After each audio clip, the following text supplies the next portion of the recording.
everybody, welcome back to That Fiction Life. Today we will be discussing episode 8 of A Discovery of Witches, which was the finale of season 1, and I actually went to see it in the cinema for a special Deborah Harkness event. So this is my signed book, who is absolutely the warmest human that I think I've ever met in my whole entire life. We filmed a video together, so you can look forward to that on my channel at some point. We talked about the series, we talked about the TV show, which, everybody, if you haven't heard, seasons 2 and 3 are coming. Thank you, Sky. So I went to the event and I thought it was all great fun. You know, we have a talk, we filmed the video, and then we all head together to the cinema to watch the finale. We were ahead of real life TV, so we got to see it at 8 PM.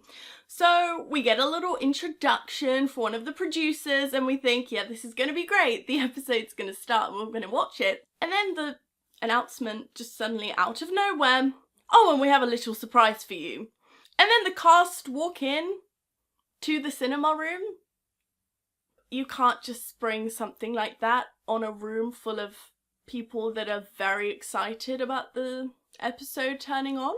Everyone freaked out, as you would expect, as did I, because reasons. I actually got to meet Edward Blumell personally, who plays Marcus. Marcus is my favourite character, so getting to meet Edward, this is our meeting, was the greatest, because I truly think his portrayal of Marcus is second to none. The way he delivers his one-liners with this sort of sassy demeanour is Marcus straight from the books, and I couldn't imagine a better casting for him. If you have not seen the episode, please skedaddle out of here because you do not want to be spoiled.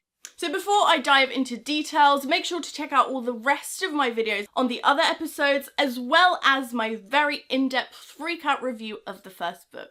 And if you're not yet subscribed to my channel, make sure you are, because there's plenty of Discovery of Witches videos to come. Let's begin. This is by far my favourite episode. And it's the finale, which is a good sign because it's leading into season 2. It wasn't centred just around one character. Everyone felt crucial to this particular plot line.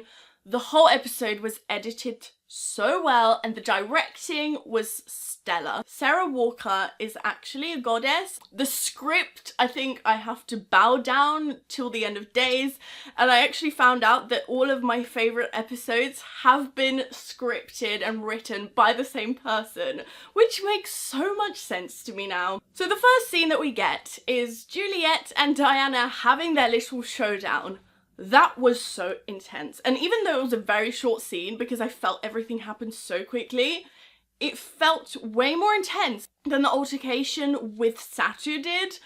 And in the books it was the other way around for me. It came across way more dangerous. Juliet has this very great demeanour about her that I just think you would feel unsafe in her mere presence. I really wish this scene was longer because everything from the fire arrow, Matthew pretty much dying on the floor of a barn, who doesn't want to go out like that. The cinematography in this scene I think was one of my favourite scene placements. The way every single character started to join and they were all trying to push Diana away from trying to save Matthew. So we had this very accurate portrayal from the books of Matthew feeding on Diana, which I'm very glad that they didn't downplay. We had this sort of sense that her life is in danger. You had Marcus running around with all sorts of medical equipment because she was kind of, you know, drained of blood because there's a vampire around. All the flashbacks of Diana and Matthew's previous encounters, everything to do with him getting her scent and becoming very infatuated with it. And that gave us this sort of predatory instinct that he is supposed to have.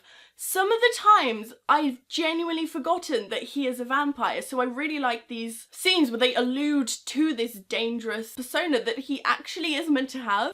Em and Sarah had some of my favourite scenes because every time we went back to them, you had this very homely, safe feeling.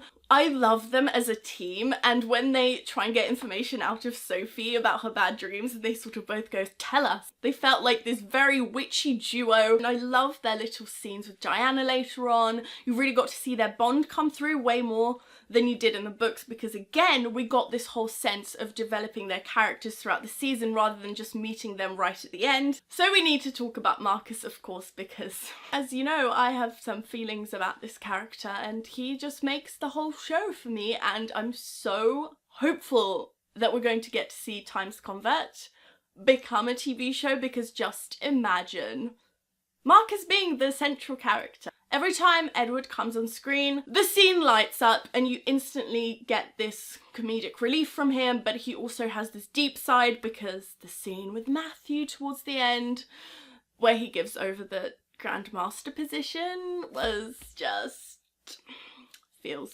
I love the scene with him where they're making firewood with Nat, and he says, oh, you know, just had a couple 100 years of experience doing this, that's why I'm so good. I could genuinely just watch a whole episode of one-liners from him and I would be the happiest little vampire. We of course learn so much more about Diana's time walking. The first time they time walk together, not Diana's little jumps throughout the house. When they go to Isabeau's house and they replay the scene from a couple of episodes ago, that felt like a dream. The score for that was beautiful.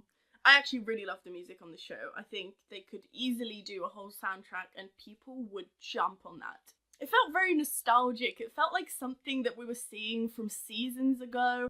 Baldwin. So Baldwin was such an integral part of this episode, which I did not expect, because, first of all, he is not really that important in the books. He's very key to getting Diana out of the weird cave thing, but he doesn't really have his own storyline. And here, the whole congregation scene, they have been arguably my least favourite, just because I don't feel as though they forwarded the plot, but this segment in the finale was absolutely stellar. You had the vote. You had Baldwin pretty much being thrown out of the congregation.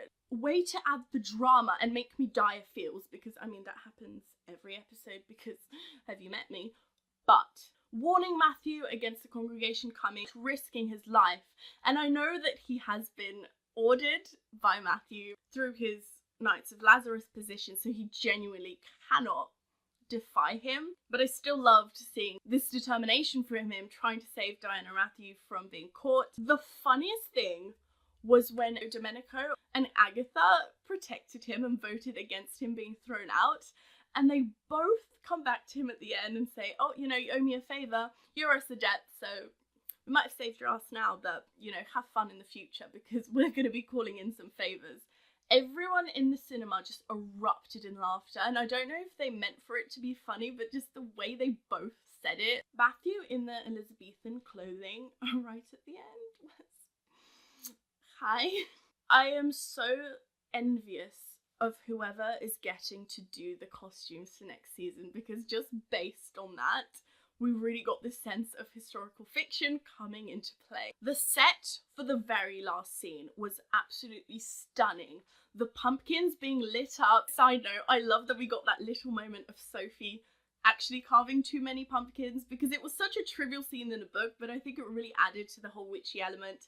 I'm glad they kept that in. So we have Knox and Javert and Satu coming to the Bishop house, trying to cause some mayhem. We really have to analyse this last scene, because Diana and Matthew are doing the weird stand leg up thing. That made me laugh.